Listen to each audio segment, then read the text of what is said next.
What's up, everybody? Welcome to this episode of True Crime and Fairy Tales, the show where we discuss true crime fairy tales. As always, I am your host, Lauren Ash, and as always, I am joined by my co-hostess with the mostess, Christy Oxborrow. How you doing over there?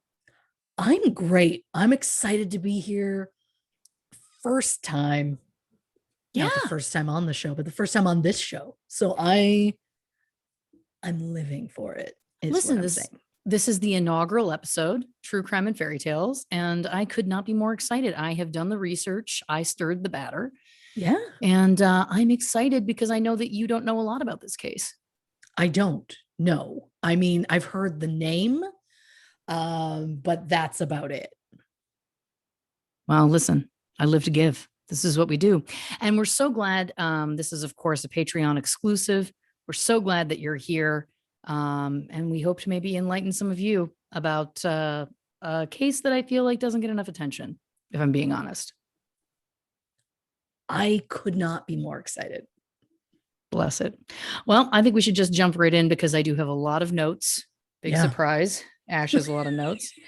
But welcome again, True Crime and Fairy Tales. We're going to get right into it. So today we're going to be discussing a particularly twisted case. This is the case, of course, of Ariel, Princess of Atlantica, also known as the Little Mermaid. And I will warn you, some of what I'm going to describe may be disturbing to some listeners, so please take this as a trigger warning. So, daughter of King Triton and Queen Athena, Ariel is the youngest of the couple's 7 children, all daughters: Aquata, Andrina, Arista, Atina, Adela, Alana, and Ariel. A lot of estrogen. There is debate about what the exact order of the daughters are in terms of age. So please don't quote me if you've heard that order is incorrect. Don't hold me to it. The important information that people need to know is that Ariel is for sure the youngest of the 7 daughters. Okay. So Ariel's parents, King Triton and Queen Athena, were friends since childhood. Oh, yes. Described as best friends. Isn't that cute? Oh, that's lovely. I know. That's so my girl, you know? Right. I like that. I never would have thought of King Triton as a Macaulay Culkin, but it does feel like it tracks potentially. Yeah. Right? Yeah. So Queen Athena was known for her beautiful singing voice and a love of music. King Triton was known for being deeply in love with Athena. And what I like about that is that this is an independent woman and a man whose only interest is her. Which is kind of my personal preference in terms of a relationship dynamic. Yeah. You know? Yeah, I get that. I just like that it's like, these are her hobbies. These are her interests. These are things she likes. Literally her is every column of that. Pretty much. I respect that, the passion that's there. Yeah. And some may say it's sad. I say it's really beautiful. I think it's beautiful. And you know what I love? I love a man that loves his wife. You know what I mean? Yes. I love a man that genuinely and has no qualms about telling anybody that he loves his wife. Yes. Kurt Russell, Goldie Hawn. Yes. Because I also see those men as being safe for me. Because I'm somebody who, like, I don't ever want to make anybody feel uncomfortable. No. So if I become friends with like a couple, I'm always going to defer and like message the woman. Of course. You know what I mean? Like it's my own thing. But if I'm working with someone, for example, an actor, and I know how devoted he is to his wife and is very genuine, then I feel safe with that person. This is because a lot of men hit on me. Anyway, back to the case. But truly, all jokes aside, I think it's serious couple goals with these two. 100%. Again, being basically not even like high school age sweethearts, but like childhood sweethearts. I mean, that's just so cute. That's really beautiful. So one year, it's their wedding anniversary. It's unclear how many years they had been married at that point. I couldn't find specific sourcing on that. But what I do know is that Ariel was 5 at the time. And she is the youngest. So they'd been together for some time at this point. Were any of the daughters like twins, or were they like just consecutive births? Great question. You know what? I'm not 100% sure on that. I should look into that, but I do think it was consecutive births. I might be wrong, but Oof. I think it was. Yeah. Yikes. Yeah. Good But for I her. think, Good for yeah, I her. mean, right. But I think that that's also like indicative. Now, listen, I don't know how traditional or non-traditional their marriage was, but if they did get married before they started having kids, they've been together for a while now, married. Yeah. And to that point, they've also been best friends since childhood. So they've been together for basically their whole lives at this point. That is a good point. Right. Wow. So this year, Triton decides to give Athena a special gift. He has a special music box made as the anniversary gift, and it plays their song. Oh. Their song, I know, their song is a song called Endless Sky, and it is a song that was like very significant to them. They use it as a lullaby with each one of their daughters. Oh, okay. So sweet, right? Mm-hmm. And so he's very excited to give her this gift. She loves this gift. They're having a little anniversary party. Now, I do have to say, there are conflicting reports about where exactly the party was happening. Some say it was in a cove, others say it was a lagoon. I don't know where to land on that debate, quite honestly. Fair. The point is that they were gathered with all of their daughters and some of their other mer friends. So, out of nowhere, they're minding their own business. They come under attack by pirates, literally out of nowhere. Most of the mer people manage to escape safely. Triton himself carries Ariel, Arista, Aquata, and Adela to safety, 4 of them. Wow. I know. Andrina and Alana dive into the water and swim to safety themselves. Athena, however, unfortunately got her tail stuck between 2 rocks. So Queen Athena swam over, was able to free her, and then in the moment went to save the music box, which is this beautiful gift that Triton has just given her. Mm-hmm. And unfortunately, Queen Athena was very tragically crushed to death by the pirate ship. Oh my God. Yeah. Did this pirate ship have any sort of a captain? Well, that's debatable because the pirates claim that it was an accident, that it was never their intention to kill her, that they just lost control of the boat. They didn't intend to crush her. I don't know how true or false that is. Their ship did apparently sink. So it feels like it could have been an accident, like maybe like a robbery gone wrong. That is possible. It could have also been, and I apologize, I can't think of any other way to say this, but it could have been a suicide mission.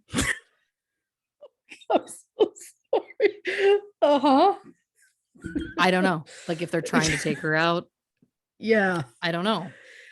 And the ship went down. The ship went down. But here's Was the other it thing. full of any gadgets or gizmos? Aplenty. Here's the other thing. Mm-hmm. Some sources say that all of the pirates died in the incident. But to that I ask, how would any of them have been able to comment on the fact that it was an accident? If they all died, then who's making this comment saying, oh, it was an accident, we didn't mean to crush her? Oh, that's a good point. Right? Interesting. So that doesn't add up at all. But I think that also speaks to like just the very conflicted sources that you come across when you really start to dig into this case. Right. Because believe me, this case, you think, for people who maybe have some knowledge, they think maybe that it's one thing, but let me tell you, when you start to dig into it, there is a lot more than you expect. So Queen Athena's death leaves King Triton completely devastated. Again, this is his best friend since childhood, his everything. Right. As a result, he manages to somehow get the music box that she was trying to save and died in the process. He throws it into the ocean. He wants nothing to do with it. Oh. He then bans music from Atlantica forever. Like no more music. Footloose. Like it's literally Footloose, but thin loose. Well, wow. Why when tragedy strikes is the first thing to go things that make you happy? Well, buckle in because he makes a few more choices that shocked the hell out of me. Oh, So he bans music forever. He forbids all mer people from having any contact with humans and the land above. And then he starts to raise his daughters very strictly. And I was like, okay, this is something I keep reading in multiple sources, but I'm like, what exactly does that mean? sure. And let me tell you, I found out, Oh, no. and it's bleak. Oh, no. He hires a governess named Marina Del Rey to seemingly do the bulk of the parenting. He decides that from the time of Queen Athena's death, he will only see his daughters once a day to take a morning walk together.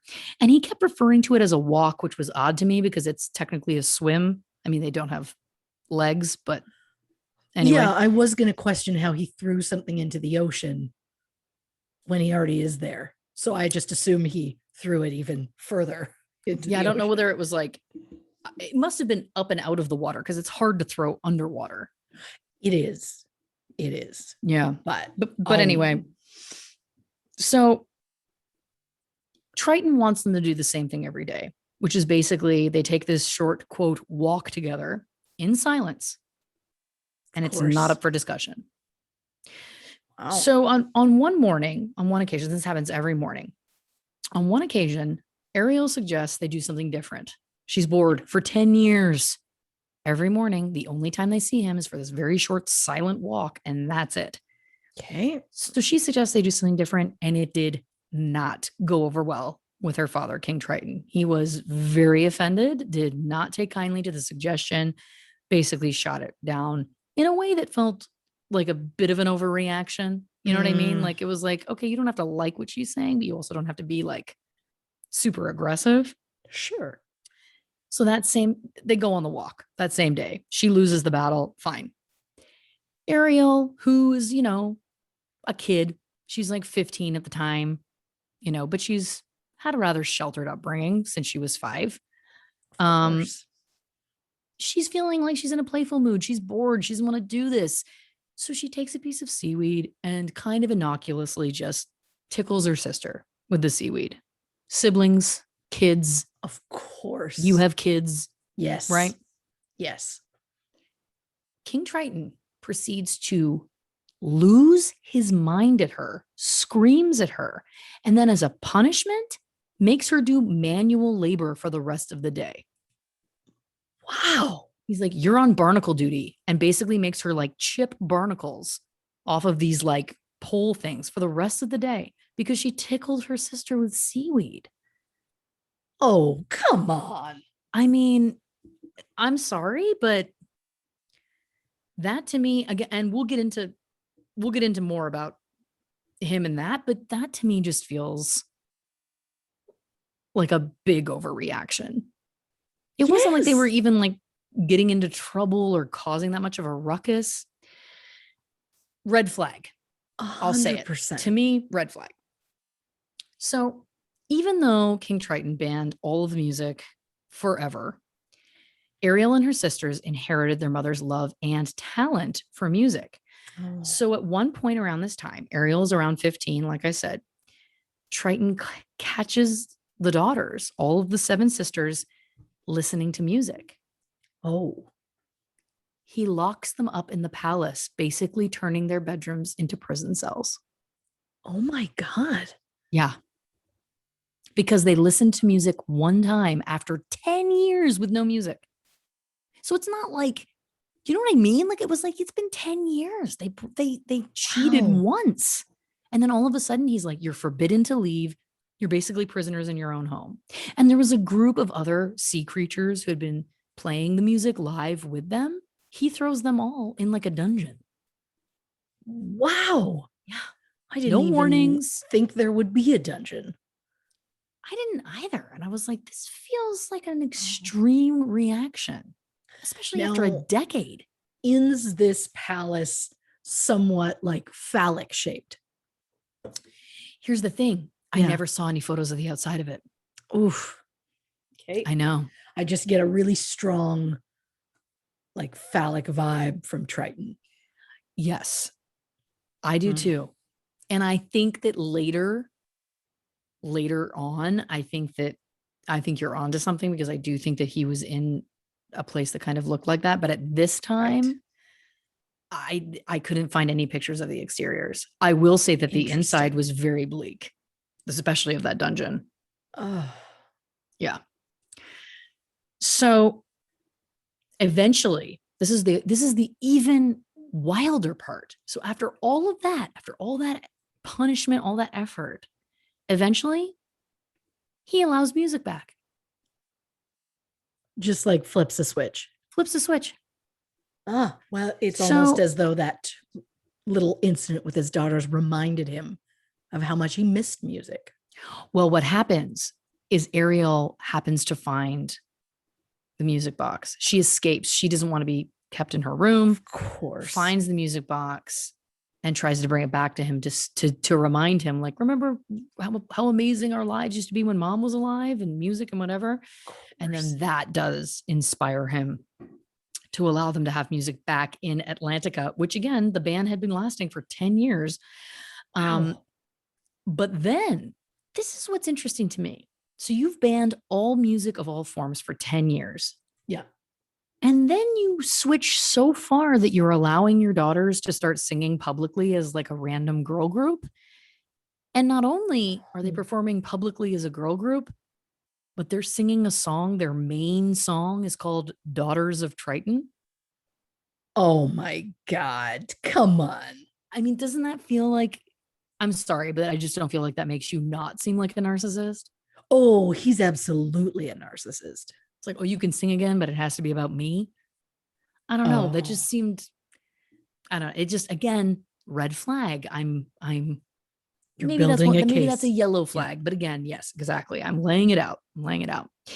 Now, it should also be noted that Ariel looks extremely similar to her mother, Athena, Oh boy. more than any of the other sisters. I am talking, I would go so far as to say it's almost creepy.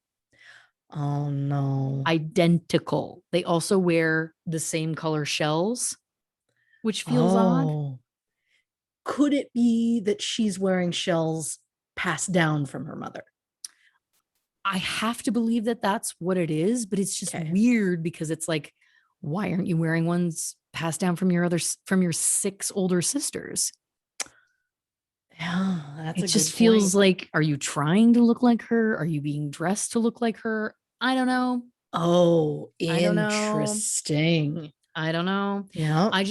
It's just, again, I'm not speculating anything. I'm just giving you the facts. Um, there it has been speculation that Triton was like extra protective of her because she looked so much like Athena, and that maybe Hey. subconsciously that was a factor, Yeah. mixed with the fact that she was the youngest again. Oh, that's just a recipe for disaster. Yeah. So flash forward to the next year. Ariel's 16. At this time in her life, she had become fascinated by the human world. Okay. So we know that now Triton has brought music back, but he's still forbidding any mer people in Atlantica from having any connection to humans, or even just going to the surface of the water. That is forbidden across the Wow. board. Yeah. So Ariel's fascinated by the human world, completely bored by underwater life. She wants to know what it's like up on land, and she dreams of living up there as a human herself. Her best friends were a fish named Flounder and a seagull named Scuttle. Now, Ariel's relationship with Flounder, I'm going to say it, toxic at best. Oh no. She wouldn't respect his boundaries. Oh, You know, she shamed him when he would communicate he wasn't comfortable doing something. She'd call him names. She manipulated him into doing things that she wanted to do, even when he said he wasn't comfortable. To me, I just don't think it's a super healthy friendship. That being said, I also feel like she could have been recreating a dynamic with Flounder that her father had with her. interesting. Okay. Yeah, You know what I mean? that makes sense. I mean, at times you're just a product of your own environment. So if that's Yeah. what if you see that sort of behavior time and time again, you just think that's how things should be. Exactly. Oh, Exactly. Now, Scuttle, yeah. I'm just going to come out and say it. He is either an expert gaslighter or a pathological liar, Oh no. because Okay. literally everything he tells Ariel about humans is just false. Oh, Wrong. He just gives her the wrong information. Now, I don't want to speculate on the why with Scuttle. You know what I mean? sure. He's just not trustworthy, in my opinion.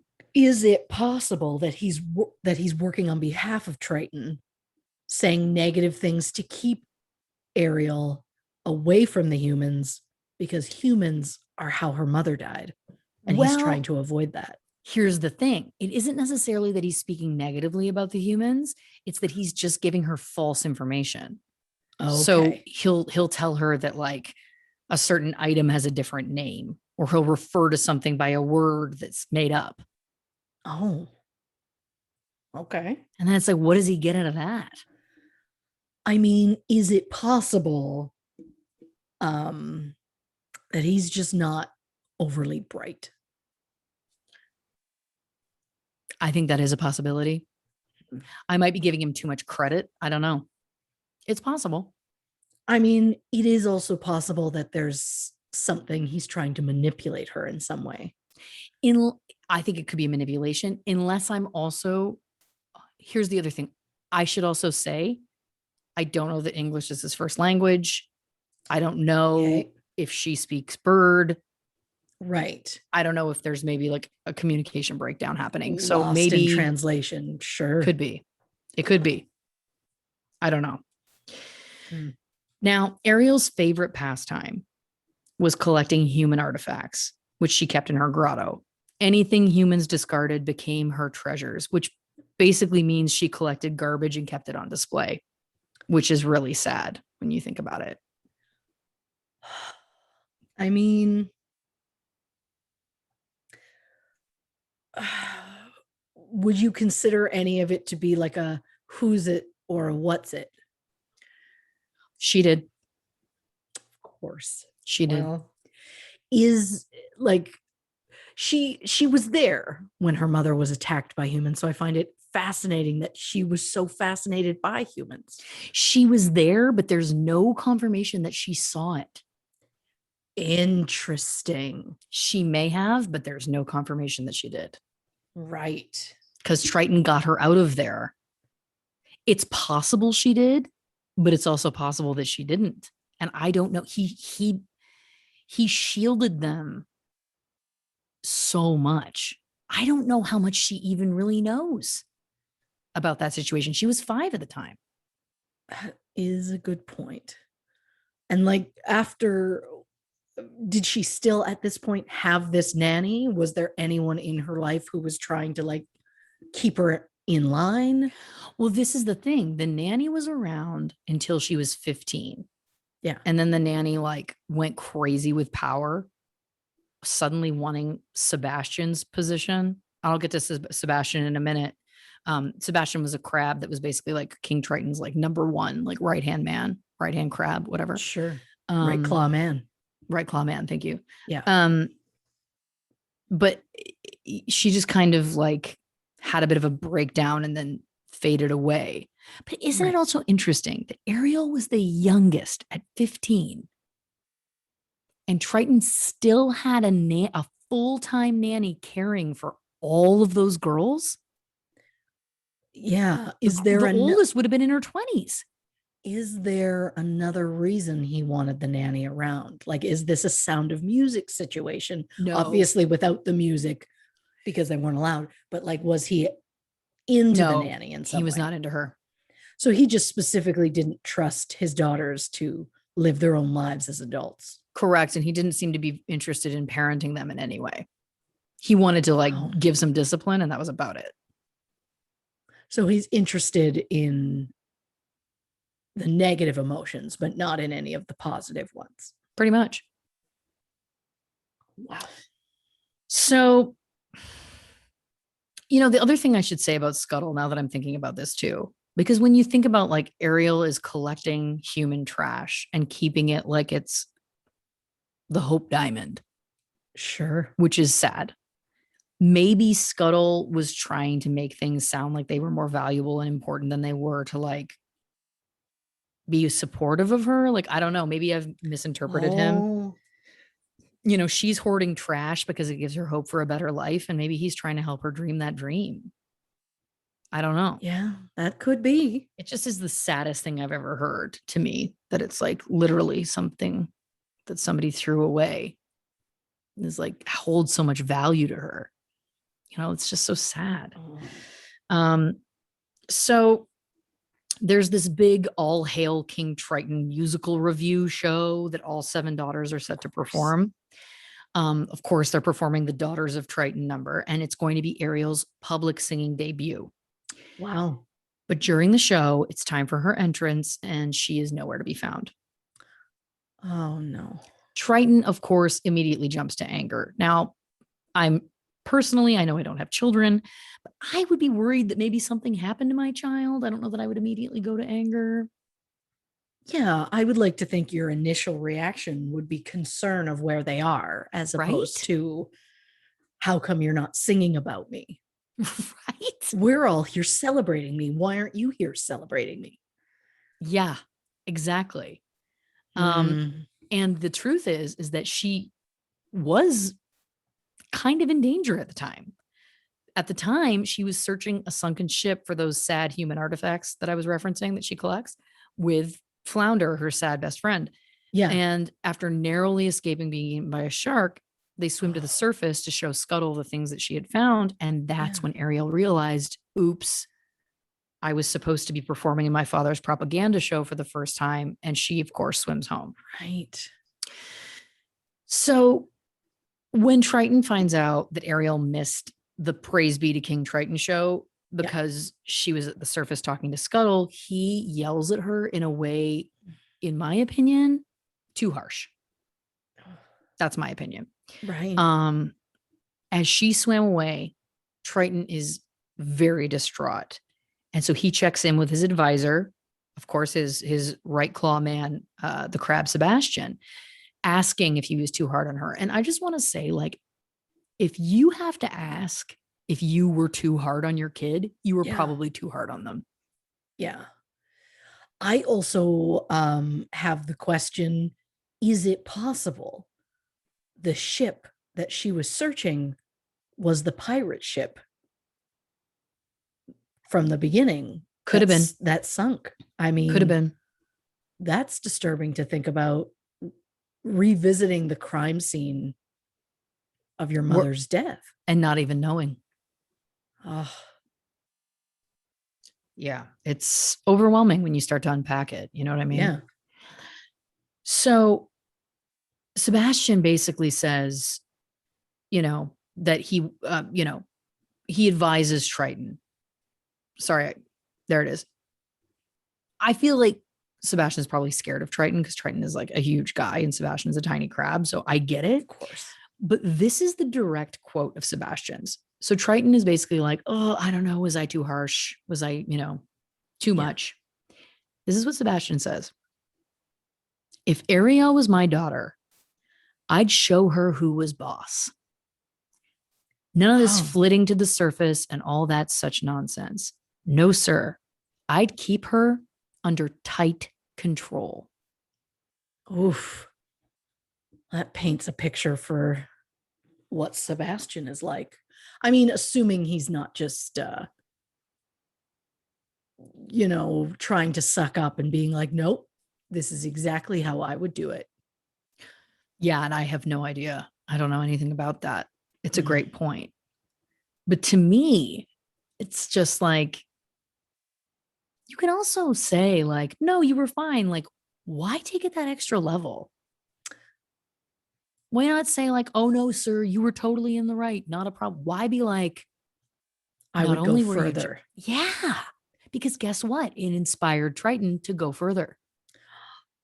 Maybe Sebastian is sadistic and enjoyed seeing the girls punish over the years. Maybe he missed watching the manual labor scraping barnacles. I think that is more than possible. And I have no background on like where did Sebastian come from? Like what's his backstory? Right. I did a background search and I couldn't find anything. Interesting. So then it makes you wonder, is Sebastian his real name? It can't be. It can't be, Wow. right? That feels like, especially if you come out of nowhere and you're super harsh towards the girls, especially the youngest one. What's your game? Is my question. What is your game? Mm, Yeah. So at this point, Triton decides, inspired by Sebastian, that Ariel needs constant supervision, that she's never allowed to be alone again. So Triton tasks Sebastian with that job, which to your point, like, can you trust him? How well do you know him? I mean, again, we don't even know if it's his real name. So I how much do you honestly, know about him? I would be shocked if that's his real name. Truly, truly. So, as we know, I've already stated it. Triton forbids contact between mer people, humans. You Right. can't even go to the surface of the water. I do also want to acknowledge he speaks about humans in some extremely derogatory terms. Oh, He was known to refer to humans as, and these are his words, not mine. So course. don't come for me. He has been known to refer to humans as fish eaters, for Oh. example. Okay. Again, those are his words. Yeah. But Ariel is obsessed with humans. All she can talk about is wanting to go up on land, how she wants legs, how she wants more than anything to be a part of that other world. But why? I think it says a lot that one of the examples that she was once quoted as giving about Yeah. human life being so amazing was that humans, quote, don't reprimand their daughters. There it is. She wants freedom. She just wants to be out from under the tyrant, if I may. And to her, the furthest she can think of to get away is land. Yeah. And I think she's built it up to be almost like this fantasy that she can obsess over. Right. Well, I know I like to write a story. You like to write it. So Absolutely. I think that is a direct coping mechanism for the trauma and the toxic relationship that she has with her father. wow. I want nothing more than for her to get away, get to the surface, maybe find somebody hot, move on with her life. Well, listen, Blanche has got a Blanche. I know Blanches love course. other people blanching, but yes. buckle in because it's a bumpy ride. So the same day that she has gotten in trouble, Sebastian is tasked with watching over her. Right. Ariel happens to catch a glimpse of a passing ship above and just Oh. immediately swims to it. Like it just almost like it's bigger than her. You know what I mean? She just goes. She's drawn to people. Yep. She just goes. She breaches the surface of the water like it's nothing. She sees fireworks coming from the ship. And instead of scaring her like a moth to the flame, they just draw her closer to the boat. Of course. Sebastian is with her and is begging her to please stop. She will not listen. She just swims closer and closer to the ship. And what she's actually witnessing on that ship is a celebration for one Prince Eric's 18th birthday. Now, a little bit about Prince Eric. Despite being royalty, Eric is an accomplished mariner who would often partake in various duties aboard ships in his own fleet, making him emblematic of being a merchant prince. Eric is also displayed to be a skilled helmsman, meaning he was able to steer ships himself. And I'm pretty sure that that is rare for a royal to be that good at doing that kind of work. Wow. Also a dog lover. He was often flanked by his sheepdog, Max. And at this time in history, the kingdom was anxiously awaiting Prince Eric to get married. He had already turned down one princess as a prospective bride, saying he was still waiting to meet the right person. A hopeless romantic, Prince Eric was picky, but for the right reasons. because he just wanted his person. He wanted his one true love, which I think is actually quite beautiful. That's really lovely. Yeah. That's lovely. And he's like, I'm not going to settle. I'm not just going to let you pair me up with anybody. He wants a connection. I think it's really beautiful that he's not going to be pushed around by the kingdom. He's going to put his heart before his crown. Thank you. And also very evolved for an 18-year-old boy. 100%. Right? I mean, he didn't say he wasn't betting everything in the kingdom. He was just saying he wasn't locking down his heart. Male Blanche got a Blanche. You know what I mean? Yes. So Prince Eric's birthday party is underway. Ariel sets eyes on him and bam, she has immediately fallen madly in love with him. But you should keep in mind, this is literally the first person she has ever seen in real life. Oh, wow. The first human person. Yeah. So does he live up to any sort of like human that we might be like, oh, wow. Okay. Yeah. Or is he just like average as a human? Like how I would say he's pretty above average. He's got, nice. Like a lot of kind of like thick black hair, but like a piercing blue eye. Okay. Now, he's built because again, he works on ships. So he's like, he's a more muscular kind of type. Right.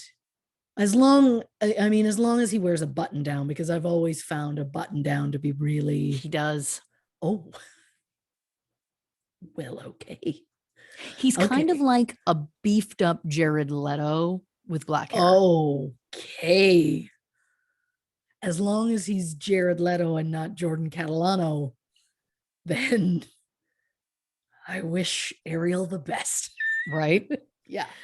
But again, this is the first human she's ever even seen in person. Yes. So, some people may say, oh, that's sweet. That's love at first sight.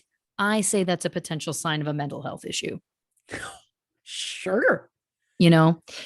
In Ariel's case specifically, I do think she may have a mix of OCD and BPD. Wow. Now, okay. What are those and why do I think she has them? I'm going to tell you. Of course.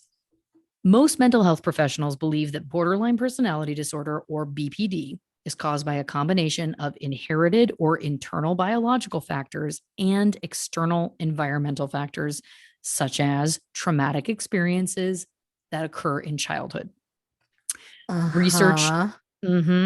Research does indicate that there is a relationship between child abuse and BPD, as people with BPD report high rates of childhood sexual abuse, emotional abuse, and or physical abuse. There is also evidence to link BPD to other forms of child maltreatment, such as emotional and physical neglect. In fact, some research suggests that emotional and physical neglect may be even more closely related to the development of BPD than physical or sexual abuse. Wow. And I don't need to tell you who was emotionally neglecting her. Well, who was also, exactly. King Triton completely emotionally neglected those kids after Athena died. For a decade. And like right after they lose their mother, I say I get, but I don't get, but like, I understand that how difficult of a time that is for you, but as a mother, you need to step up and be there for your kids. Yes. What they're going through. I mean, yep. Oh. So we know that after Athena's death, Triton changed completely. His personality completely changed. He locked down the entire community. He controlled where all mer people were allowed to go, forbid all music for 10 years. Mm-hmm. And in terms of his daughters, he was known to be quick to anger, wanted to control all of their choices, spent very little time with them, had harsh punishments for minor incidents, and he was extremely reactive when trying to teach them a lesson. Mm. It doesn't feel to me like any of the daughters got the support they needed from him when their mother Right. died. He just became very strict, very cold, handed them over to a nanny or a governess, however you want to label her. I do think that these are signs that emotional abuse and certainly emotional neglect were present for Ariel and her sisters. So, Of course. I wanted to do some research about the traits of emotionally abusive parents and then see how I thought Triton added up. Sure. So, these are the traits that I feel he has. Number one, the child's emotions were invalidated. That happens all the time. Uh-huh. She would communicate to him, can we try something different? I'd like to do something different. No. I want to do this. Wow. No. Okay. Right? The parent is emotionally manipulative. There are times, and I haven't gotten to these in my notes yet, but there are times where he'll basically come and say, I'm a very reasonable person, and then fly off the handle. So it's like, are you? Like, that's, to me, that's quite manipulative. Yeah. The parent places inappropriate expectations on the child. I think that he has these expectations that they're going to fall in line, be perfect, basically be his little soldiers, do exactly what he wants to do. And if they fall out of line by a millimeter, they're getting these crazy manual labor type punishments. Like, that's, I don't think that's normal or right. It's like to think that a kid, that you expect them to not even put like a fin out of place, feels like that's outrageous expectation for a child. Right? And to take away the thing they love the most and something that would bring joy, and don't let them have music for a decade. I mean, and then it's like, you listen to music, I'm going to basically put you in a prison. Like, that's a harsh reaction for a first-time offense.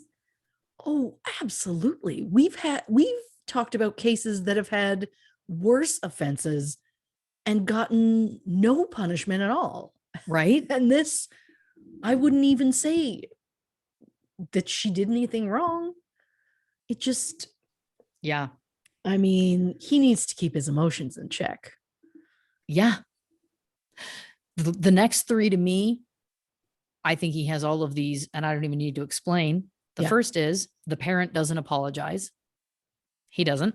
Nope. The next, the parent isolates the child. We know that he did that when he again and again. And then the final one, and this is the one that chilled me to my core. Yeah. The parent is just plain terrifying.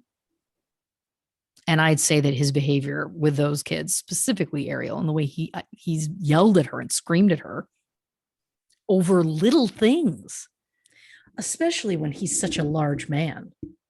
Yes, he's huge compared to her.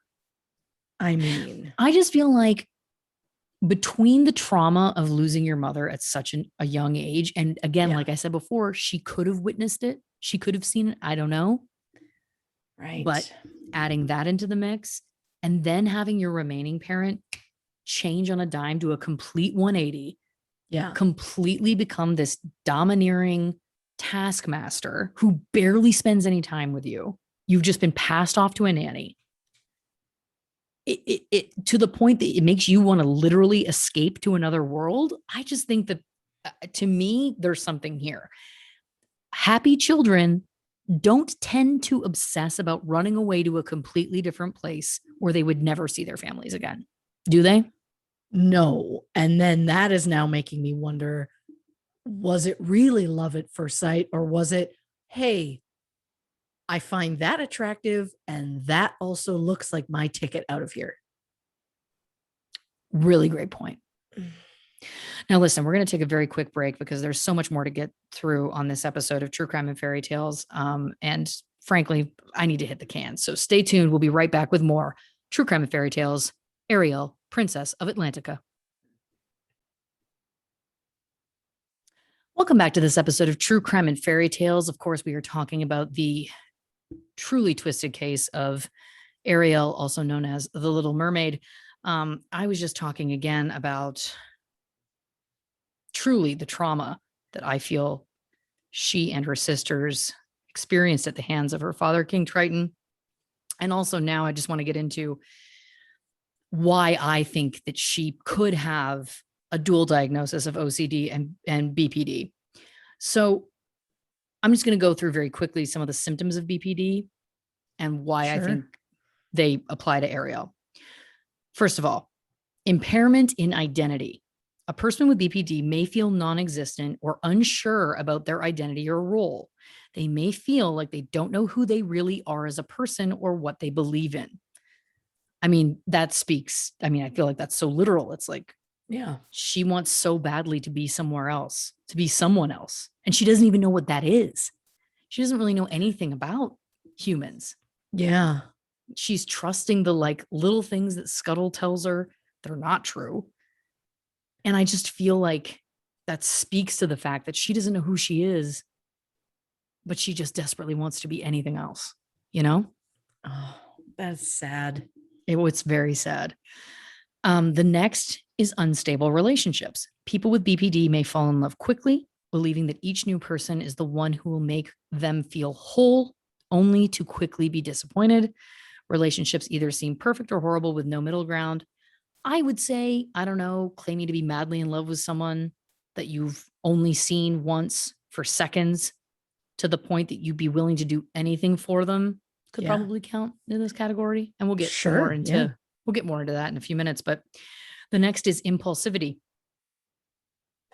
Again, that speaks for itself. She had to go Yeah. to the boat. She had just gotten in trouble. She knew she was going to get in trouble and she Yeah.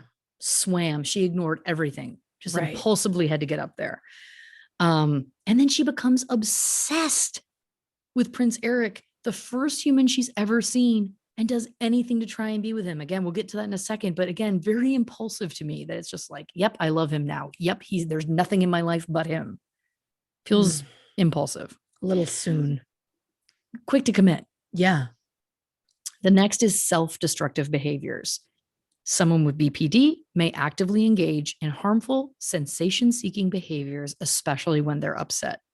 She's actively going against Triton's wishes, actively, knowing Yeah. that he has a terrible temper and she gets badly punished. She also knows, again, we'll get into the details about Prince Eric in a second, but she makes a deal to try and be with Prince Eric that is extremely risky. Like, this is self-destructive behavior. Is she doing these things in the hopes of getting punished because any attention from her father is good, even if it's bad attention? Could be. Wow. Because she barely got any attention from him. We know Right. that for the better part of a decade. Right. And she's learned if he's not going to give me positive attention, she's learned ways to at least get negative attention. So at least even in a moment he acknowledges her, even if it's not positive, she still gets acknowledged by her father. Yeah.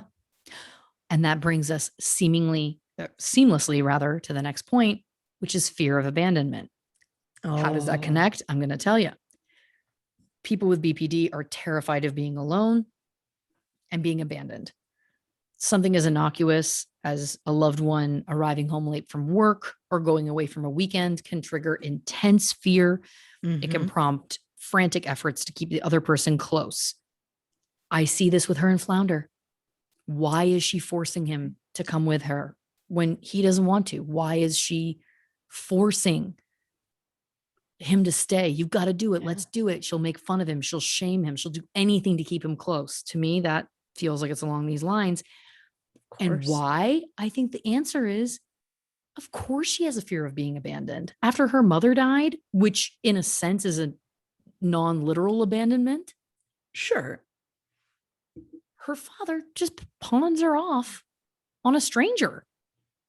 Yeah. She lost 2 parents that day. Yeah.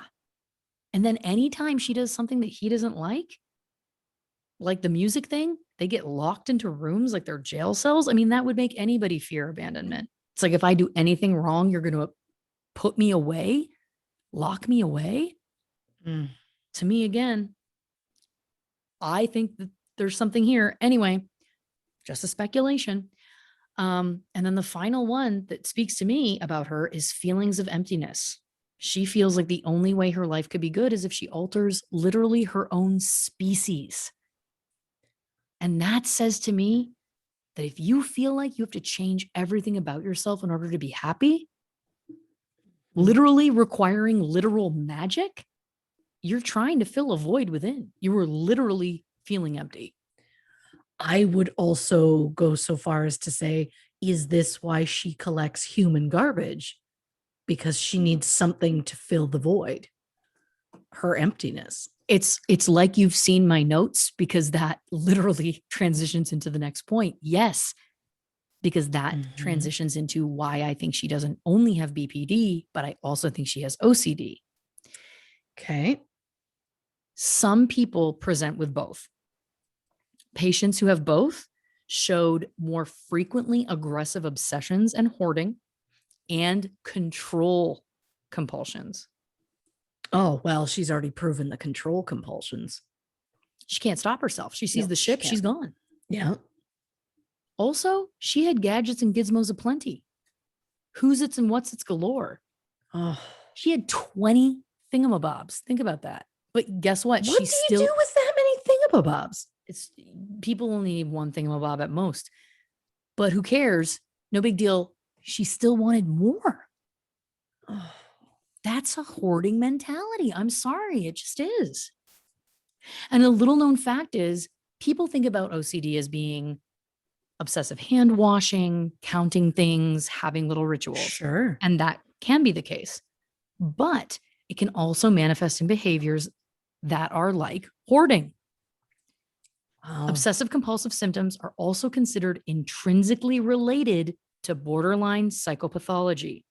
These symptoms are severe and characterized in BPD patients by poor insight and resistance and obsessive control evident in personal relationships. Such psychopathological features of obsessive thoughts, come on, she obsesses about everything, and compulsive behaviors are the expression of a deficient sense of self and reality and lack of coping abilities. I'm sorry, but that's her. 100%. And I'm not being judgmental here. Like, I'm not saying this like there's something wrong with her or anything that I'm listing is something to be ashamed of or negative. I'm just trying to, because I put my psychology hat on always. Yeah. I'm trying to find the reasons why she does what she does and she is who she is. And it's through no fault of her own. It's as a result of her upbringing and environment and traumas. But I'm sorry, that's her. It just is. 100%. If you have such a huge moment happen in your life and as like such a young child, and suddenly your entire world is completely upside down, and you lose a parent and then the other parent just turns their back on you, you're gonna have to, you don't have anyone there to teach you anything of how to cope with anything. And she was so different from all of her sisters. Her sisters wanted to toe the line, to do exactly what their father said, and she just never felt like she fit in. And so she did feel like she was alone. She did feel like, she wanted to get away, and to me, again, she obsessed about wanting this other life. Again, it's all a speculation, but I offer that up because I think there's something to it. So back to Prince Eric's boat birthday. Out of nowhere, a hurricane hits. Oh, wow. Who knew? I know. Everyone manages to escape to the lifeboat except for Eric, because he swims back to the boat to rescue his dog, Max. Of course he does. Of course he does. I know you said you shouldn't fall in love with someone so quickly, but well, you're also someone who has been known to commit quickly. Oh, no. I'm kidding. I'm starting to feel a little Ariel in the moment. But listen, if you think that I don't have those traits, you're dead wrong. I speak from my own knowledge. Anyway, in the process of trying to save Max, Eric almost drowns. Ariel's watching all of this. She can't allow it. So she saves him. She drags him to shore. She drags him to shore, sings to him, And then before he can regain consciousness, his dog and Grimsby, which is his manservant, Yeah. arrive, which forces Ariel to dive back into the water to hide before she can be caught. So Eric becomes fascinated because he has a memory of the sound of this voice, and he wants to find this girl who saved him. And meanwhile, Ariel, back in the water, is vowing to find a way to join him in his world. So Ariel's mood has completely shifted. She has started acting like someone who is wildly in love, head over heels in love. And her sisters rat her out to their dad. Because they toe the line. They toe the line, I guess. They fin the line. They swim the line. At first, Triton is excited because he assumes that Ariel has fallen in love with some merman. Oh, no. But he questions Sebastian. And of course, Sebastian, because he also crab walks the line. Right. He tells the truth. And Triton learns that Ariel is actually in love with one human Prince Eric. Triton becomes enraged and goes to Ariel's grotto, where he announces, and I referenced this before, that he considers himself to be a reasonable merman as he's rage shouting at her. Literally. She explains she saved Prince Eric's life. Yeah. King Triton says it would have been better if he had died. Wow. His direct quote, one less human to worry about. Okay. Well, someone obviously, as we knew, did not deal with the death of his wife. No, not at all. He goes on to say, and this is a direct quote, they're all the same, spineless, savage, harpooning fish eaters, incapable of any feeling. Wow. Wild stereotypes, wild generalizations. And he has to go with the F word. I know. Again, these are his words, not mine. So at this point, Ariel decides to tell him she loves Prince Eric. Triton becomes a 15 out of 10. Oh, no. And says, I'm going to have to teach you a lesson in any way that I think can get through to you, something along those lines. And proceeds to destroy her entire collection of human artifacts in front of her. Oh. She's begging him to stop. She's sobbing. I mean, this is now at this point, that's just literal abuse. Like, not everything. Like, not even her thingamabobs. All of them.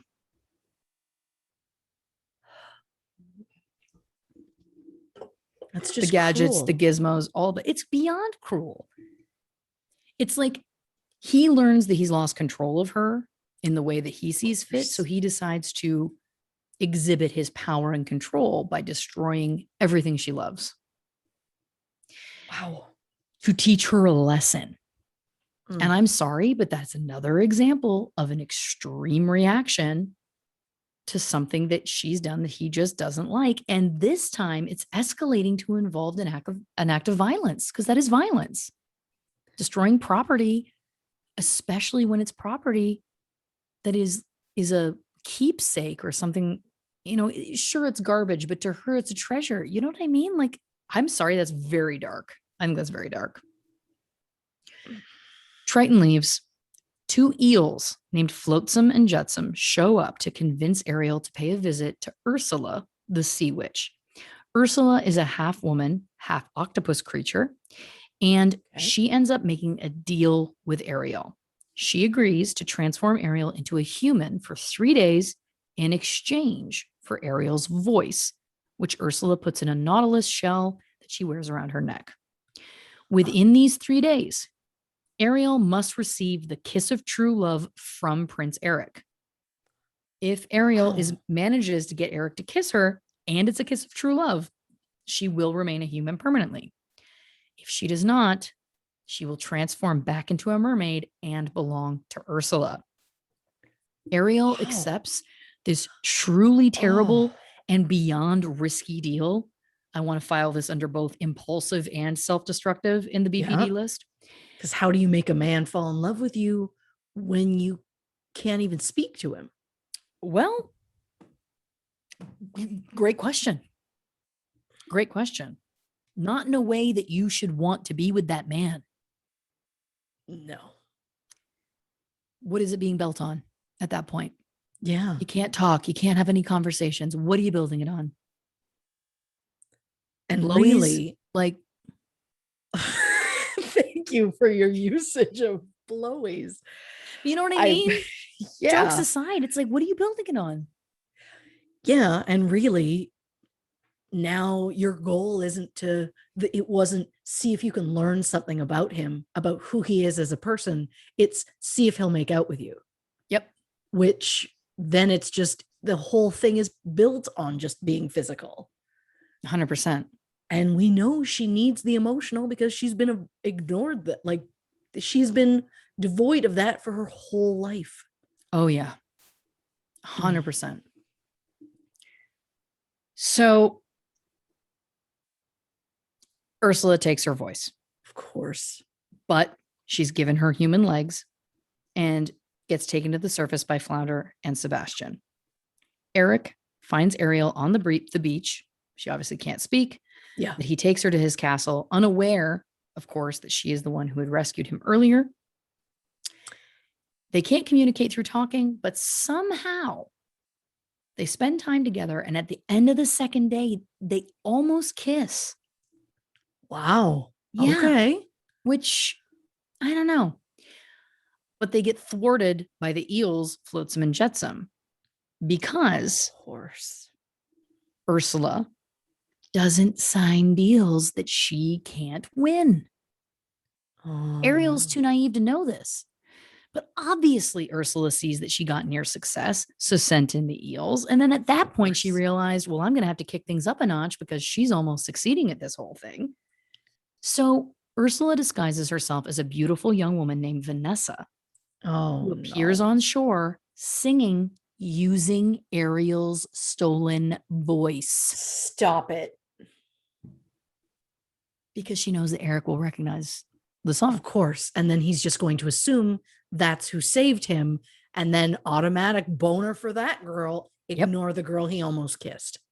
And to ensure that that Yeah. will work, Ursula also casts a hypnotic enchantment spell on Eric. Because she doesn't sign a deal. She knows That she's going to lose. lose. Exactly. Yep. So the next day, Ariel discovers that Eric is set to be married to Vanessa that same day. And can I just say very quick? Yeah. Can I say very quickly? Like, I know that this was a different time, but planning to marry someone within the first 24 hours of meeting them should have set off some alarm bells for someone in Eric's life. Like, where was Grimsby in all of his this? manservant? Exactly. Where is he? They know that Prince Eric was extremely romantic, extremely picky, was not just going to settle for anyone. And then all of a sudden, out of nowhere, he's like, hey, this woman I met 3 hours ago, we're going to get married today. That's like, how did Max respond to her? Because dogs sense things. Hated her. Well, and why didn't that raise an alarm bell to anybody?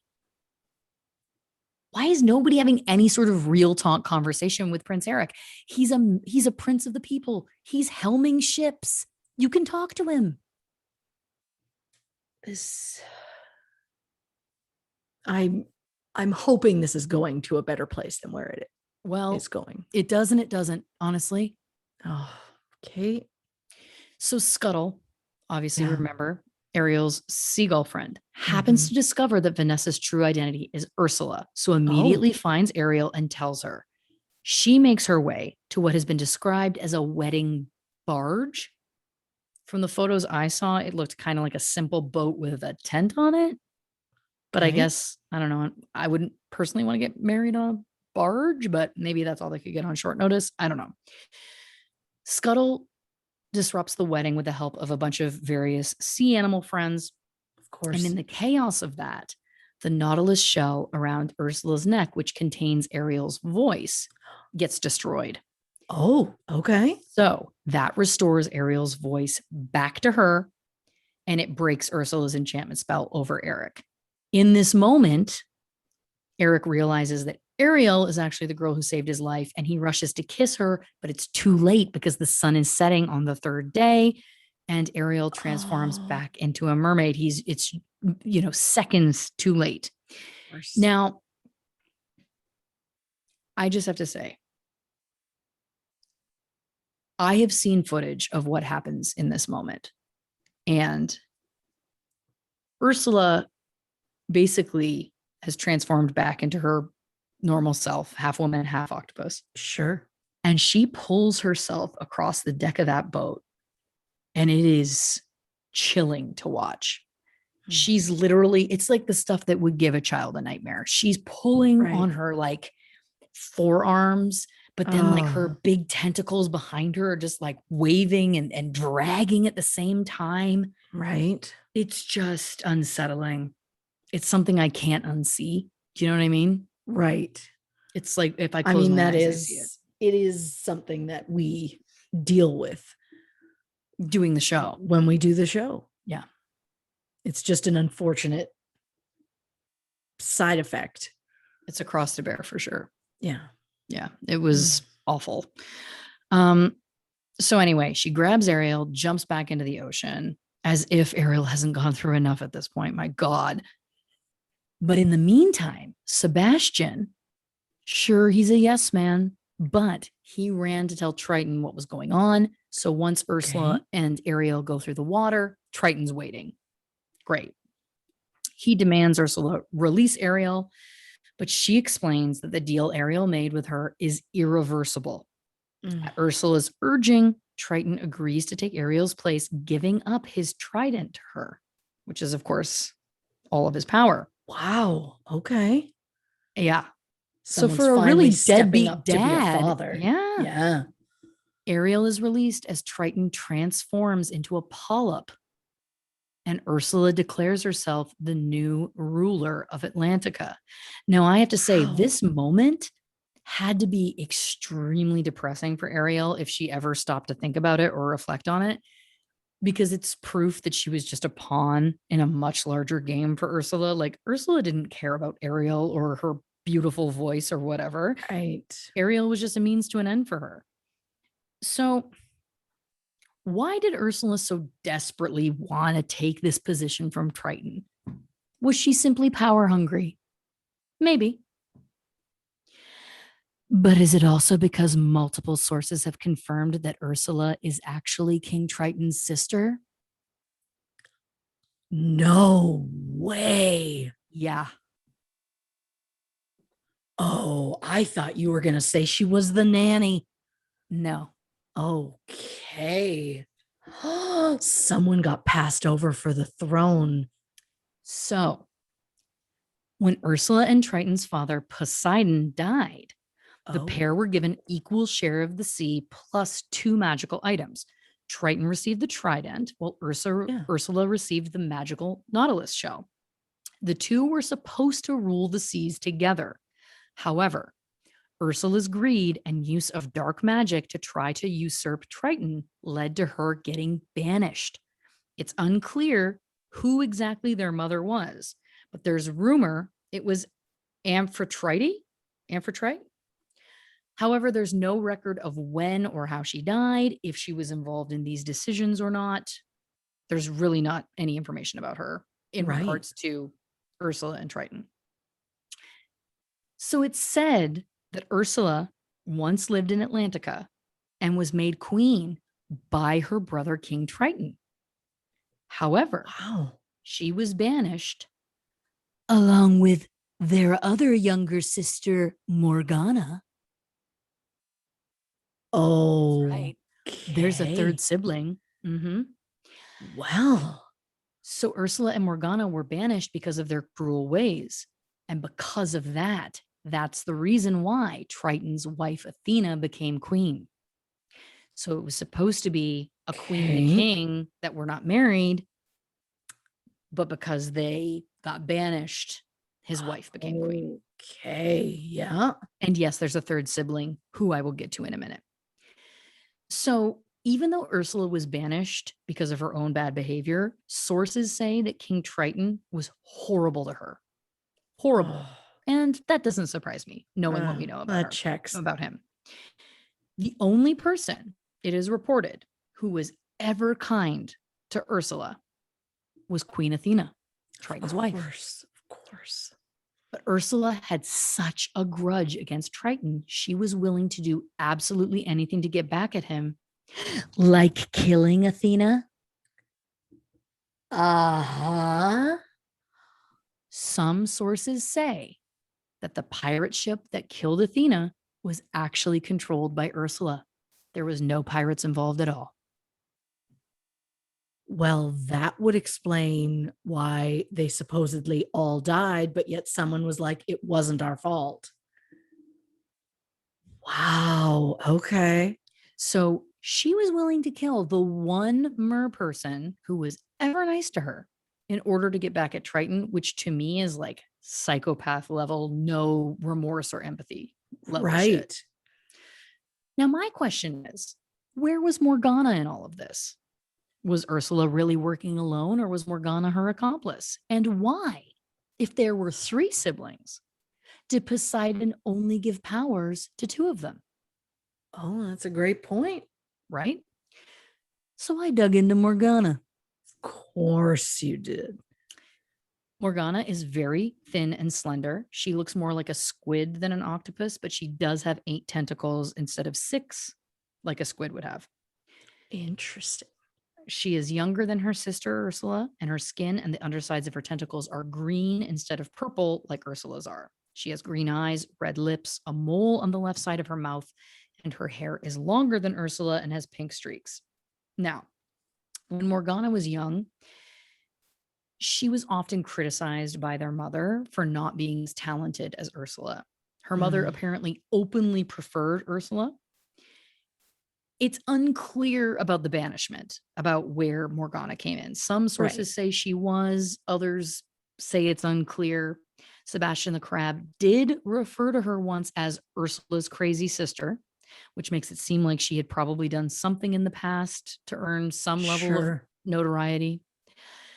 Despite not being as talented as her older sister Ursula, Morgana is almost just as evil. And make no mistake, she absolutely hates being compared to Ursula. Morgana is deceitful, threatening, and ruthless, while still having a massive inferiority complex relating to Ursula. Morgana lacks her sister Ursula's deviousness and subtlety, and is also not as good at using potions as her sister. Morgana does have a funny, though malicious sense of humor, and like Ursula, has cannibalistic tendencies. Oh boy. Ursula was once documented as eating a small sea creature alive. Wow. Sick. Wow. Though Morgana's personality differs, she does have the same objective as Ursula, which is to get Triton's trident and rule Atlantica. Right. But Morgana is driven more by the desire to accomplish what Ursula might not have done, rather than trying to get her own revenge on Triton, if that makes sense. Right. Many feel she's not as interesting as Ursula, but despite this, she is just as cunning, if not more so than Ursula. And I know that still leaves many unanswered questions, but that is all that I could find about her, and does leave a little bit of context about her nonetheless. So back to the case. At this point, Triton has taken Ariel's spot, turning him into a polyp. Ursula has gotten his trident, but before she can use it, Eric intervenes with a harpoon. Ursula tries to kill Eric, but then Ariel intervenes, and that causes Ursula to inadvertently kill her beloved eels, Flotsam and Jetsam.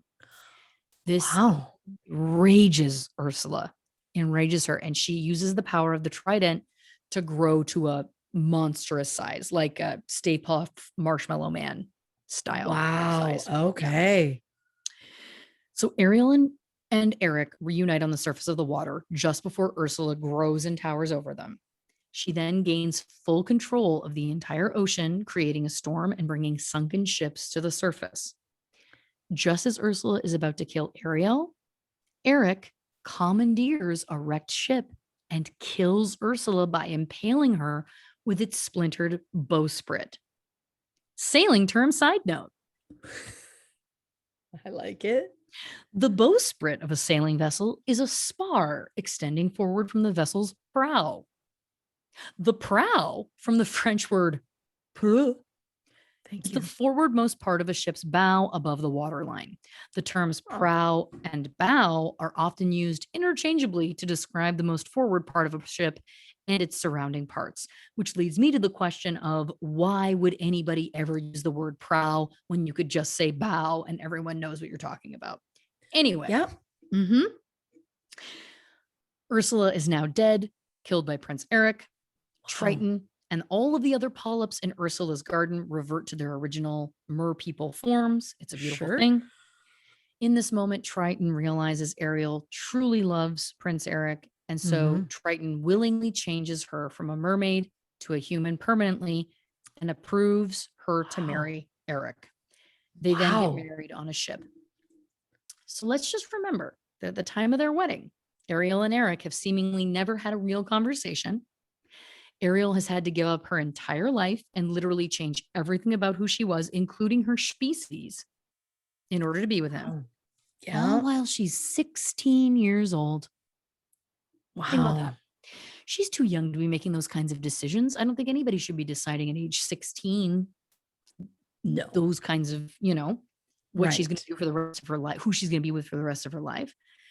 And my question is, why was there no discussion of Eric becoming a merman for them to be together that way?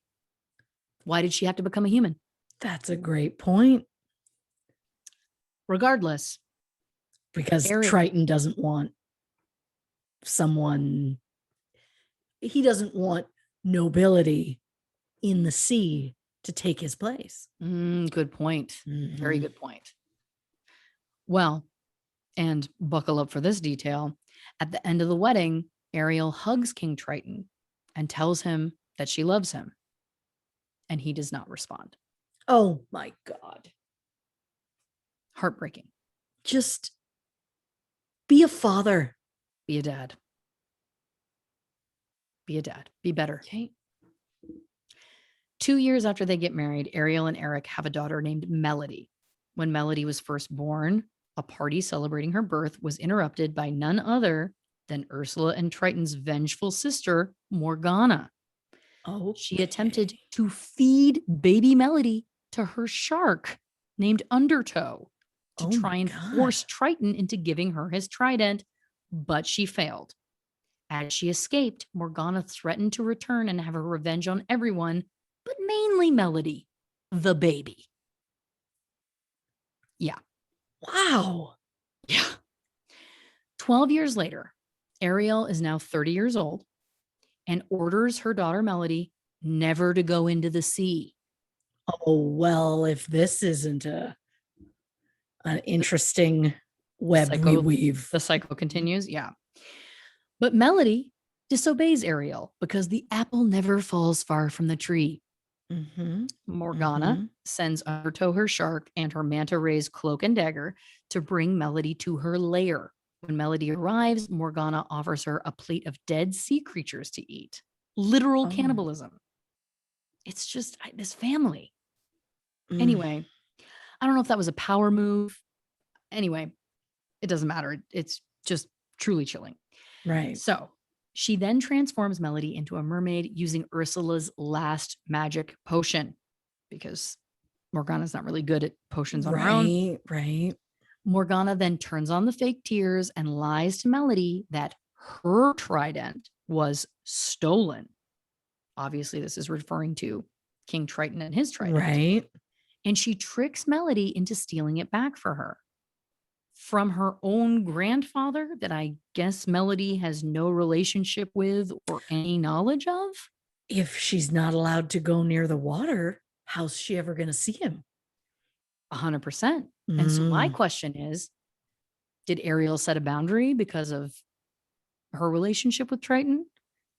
Did Triton disown Ariel after the wedding because she was a human and ultimately his views wouldn't change? Or was this to protect Melody? Because when that birth party happened, Morgana promised revenge. Yeah. So then they say like, well, we have to keep separate for the sake of the baby. I don't know. long story short, Melody ends up going. She gets the trident from Triton, and that's when Ariel catches up to her and explains that she had lied to her for her whole life to try and protect her from Morgana. Doesn't go over well with Of course Melody. not. Of course. A big battle ensues. Ultimately, the trident ends up back with King Triton, who imprisons Morgana in a small iceberg. And as she sinks to the depths of the sea to never be my seen God. again, still alive inside Oh, while sinking, she was last heard whimpering the word, Mommy. Oh, Because at the end of the day, Morgana was just trying to get her mother's approval. She just wanted her mom to love her as much as she loved Ursula. And Morgana was driven to do absolutely anything it took just to try and attain that love and acceptance from her own mother. wow. I just think this is such a sad story all around of what I think has got to be one of the most dysfunctional families I have ever heard about. 100%. I mean, at the end of the day, just love your kids, folks. Love your kids. Love your And kids. just, it is really easy to do that. And it's really easy to love them equally, instead of like continuously favoring one to the point of being detrimental to the other's mental health. Yeah. 100%. Oh, So that's what I got for you. That, of course, is the tale of Ariel, Princess of Atlantica, aka the Little Mermaid. It was truly a joy researching this case, even though I will say that there was parts of it that chilled me to my core that will always be with me. But it was thank you for your a pleasure. research. Yeah, It was you're welcome. It was eye-opening. I'm sorry for the things and the footage that you had to witness. That's okay. To be able to bring us this story. Well, I mean,